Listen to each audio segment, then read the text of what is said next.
అంతా కూడా శ్రీ రమాపేట సత్యనారాయణ స్వామి దేవత వ్రత కథ ద్వితీయోధ్యాయ ప్రారంభ. జై గురు సత్యనారాయణ భగవానికి. సత్యనారాయణ స్వామి వ్రత కథ రెండవ అధ్యాయం ప్రారంభమవుతుంది. పూర్వకాలంలో కాశీపట్నంలో ఒక ఇష్టజన్మ అనే బ్రాహ్మణుడు ఉన్నాడు. ఆయన దరిద్ర బాధ అనుభవిస్తూ భిక్షాటం చేసుకుంటూ కాశీపట్నంలో తిరుగుతున్నాడు. భగవంతుడు బ్రాహ్మణుడు కాబట్టి తాను కూడా వృద్ధ బ్రాహ్మణ వేషం తీసుకుని ఆ బ్రాహ్మణుడు ఎదురుకుండా వెళ్ళి, ఏమయ్యా నీ యొక్క తేజస్సు చూస్తే ఉట్టిపడుతుంది, వేదాంగాలు చదివినట్టున్నావు, ఏమిటయ్యా ఇక్కడ వీధులంబడి తిరుగుతావు అని చెప్పాడు వృద్ధ బ్రాహ్మణుడుగా వచ్చిన ఆ యొక్క స్వామి. అప్పుడు చెబుతాడు, నేను చాలా కాలంగా ఈ కాశీపట్నంలో భిక్షాటం చేసుకుంటూ ఉన్నాను. నాకు సరస్వతి అనుగ్రహం మీరు చెప్పినట్టుగానే ఉంది, కానీ లక్ష్మీ అనుగ్రహం లేక బహుకుటుంబీకులని చాలా బాధలు పడుతూ ఈ యొక్క కుటుంబ పోషణ జరగక భిక్షాటం చేసుకుంటూ జీవిస్తున్నాను అన్నాడు. ఏమయ్యా, దేవదేవుడు సత్యేశ్వరుడు సత్యనారాయణుడు పూర్ణ కోరికలు ఇచ్చే మహానుభావుడు ఉన్నాడు కదా, ఆయన వ్రతం చేస్తే నీ దరిద్ర నిర్మూలన చేసేవాడేమో అన్నాడు. కానీ చేయమని నేనే స్వామిని నా వ్రతం చేయమని స్వామి చెప్పడా, అక్కడే ఉంది స్వామిలో ఉన్న విశేషం. ఆ విధంగా అన్నీ కూడా నేనేం చేయను, తినడానికి తిండి లేక నేను బాధపడుతుంటే వ్రతం ఎక్కడ చేసేది అంటాడు.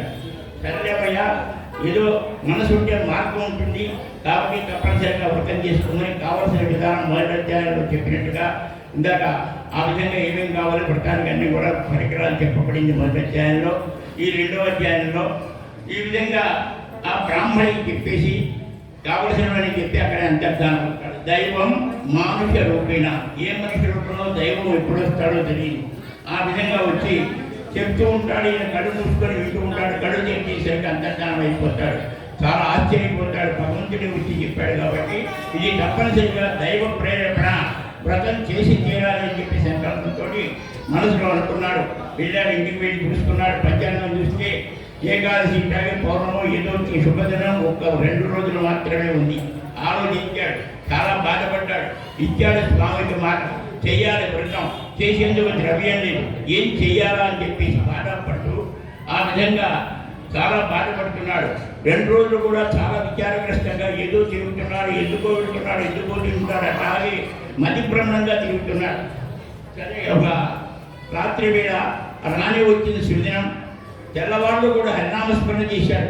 కాసేపు ఏడుస్తాడు.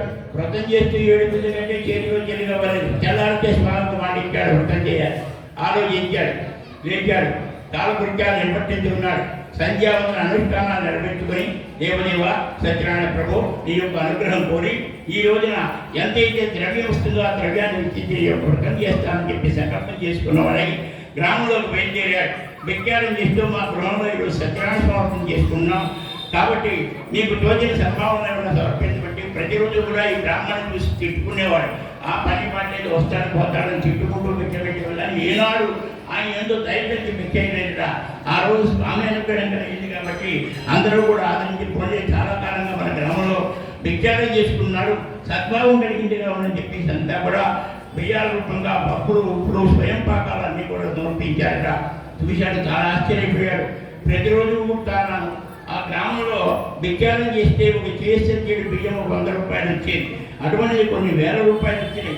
కొన్ని బస్తాల బియ్యం పప్పులు అన్నీ వచ్చినాయి. స్వామి కలగజేసావా, నీ వ్రతం చేస్తానంటే ఇద్దరు విశేషాన్ని ఇచ్చావు, చేసిన వారికి ఎంత వాక్యం ఇస్తావు అని చెప్పి చాలా ఆనందపడ్డవారై బంధువులందరినీ పిలిచి విధి విధానంగా సత్యనారాయణ స్వామి వ్రతాన్ని చేశారు. ఆ యొక్క పేద బ్రాహ్మణుడు చేసి సాష్టాంగుడి పెట్టుకుంటాడు. స్వామి, ఈ భవసాగరమైన సంసార సముద్రాన్ని ఎదురేకుండా ఉన్నాను, నాకేదన్నా తరుణోపాయం చూపించు. ప్రతినిధి కూడా ఈ భిక్షాటం చేసి కుటుంబాన్ని ఏదో మార్గం నాకు తరుణోపాయం చూపించమని మనసా వాద్యాకర్మని వేడుకుంటాడు. స్వామి తదాస్తు అన్నాడు. కొంతకాలం అయ్యేసరికి తానుగా భిక్షాటం చేసే పరిస్థితి మార్చేశాడు. వాళ్ళే కుట్టించి తీసుకొచ్చి స్వయం పాకాలకి ఆదరిస్తూ ఉన్నారు. ఇట్లా నడిచిపోతున్నది మొదలుకొని ఆ బ్రాహ్మణుడు ప్రతి ఏకాదశికి పౌర్ణానికి వ్రతం చేసుకుంటూ తరిస్తూ ఉన్నాడు కనుగొన్నంతట్లో. ఇట్లా ఉండగా అప్పుడు అడుగుతాడు సూతమావుని శౌనకాది మహారాజా, ఈ వ్రతాన్ని ఇక్కడ ఇంకా యొక్క బ్రాహ్మణులతోనే ఇంకెవరన్నా చరించారంటే ఉన్నారయ్యా అదే గ్రామంలో కాస్త కట్టి అనగా కట్టెలు కొట్టేవాడు ఉన్నారు. వాడు ప్రతిరోజు కూడా అదే కట్టెలు కొట్టడం తీసుకురావడం భిక్షాలు ఆ విధంగా చేసుకొని ఆ యొక్క కుటుంబ కోసం చేసుకుంటూ ఉండేవాడు. ఒకనొక రోజున ఒక కట్టెల మూపు తీసుకొని బయలుదేరాడు. మెక్కిలి దప్పికైంది, యాసవకాలం తడి ఎండిపోతుంది. ఆ యొక్క ఎక్కడ చూసినా కూడా దాహం దొరకల ఈ బ్రాహ్మణుడు అని నిలబడింది.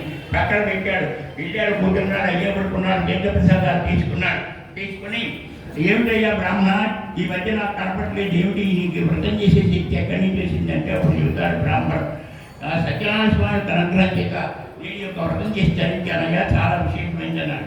అయితే నేను కూడా ప్రతిరోజు కూడా కట్టెలు కొట్టడం అదే గట్ట ఈ బాధంతా గుర్తు తప్పించేటైతే నేను కూడా వ్రతం చేసుకుంటున్నాడు, మంచిదన్నాడు. ఆయన రోజు చెప్పాడు. ఆ రోజు రానే వచ్చింది.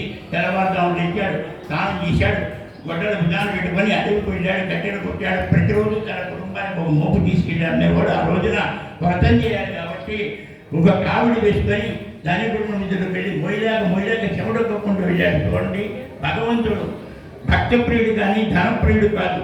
చూశాడు ఈ పిచ్చివాడి యొక్క కట్టెల మీద వ్రతం చేస్తాడని చెప్పి వాటిని కాస్త గంధపు చక్కెరగా మార్చేశాడు. అవి గంధపు చక్కెర వీడికి తెలియదు. కట్టెలు అని చెప్పి కాకపోయేసరికి దాని యొక్క విశేషం సువాసన జరుగుతుంది. వీడు పిచ్చివాడిలాగా ఉన్నాడు. గంధపు చక్కెర తెచ్చి ఇక్కడ కట్టెలు అంటున్నారని చెప్పి దాని విలువ తెలిసిన వాడు కొన్ని వేల రూపాయలు కొనేశారు. చాలా ఆశ్చర్యపడ్డాడు. ప్రతిరోజు కూడా నేను కట్టెల మోపట్టుకుంటే ఇంటి వచ్చేసి విస్తృతి కలగ చేశాడు స్వామి యొక్క అనుగ్రహం అని చెప్పేసి వెంటనే ఆ యొక్క కాష్టగ్రేట అదే బ్రాహ్మణుడు తెచ్చి విధి విధానంగా సత్యనారాయణ స్వామి కొట్టడం చేసి వేడుకుంటాడు. ప్రతిరోజు కూడా అదే కట్టెలు కొట్టడం చాలా కష్టంగా ఉంది కాబట్టి నాకు కూడా చరణోపాయాలు ఉపాయం చేస్తాను చూపించి స్వామి అని చెప్పి వేడుకున్నాడు. స్వామి తదాస్తన్నాడు. కొంతకాలం అయ్యేసరికల్లా ఆ స్వామి యొక్క అనుగ్రహం కలిగి బ్రహ్మాండమైన కట్టెలు అడిగి పెట్టాడు. బోన్ల మీద బోన్లు, ఆటల మీద ఆటతో కోటీశ్వరుడు ఎక్కువ ఈ రెండో వృత్తంలో అటు ఆ పేద బ్రాహ్మణుడు సత్యనించింది. ఇది శ్రీ దేవాగండి సత్యనారాయణ గాయం ద్వితీయ అధ్యాయ సమాప్త. అక్షంతలు కొన్ని పక్కన పెట్టుకొని కొన్ని స్వామి పాదాల మీద వేసేయండి. జై బోలో సత్యనారాయణ భగవానికి జై. మీకు నవప్రసాదం ఇచ్చారు కదండి, పొడిది కొద్దిగా మీ ఎదురుగుండా తమలపాకులు తీసుకొని దాని మీద కొద్దిగా పెట్టి నైవేద్యం పెట్టండి స్వామివారికి.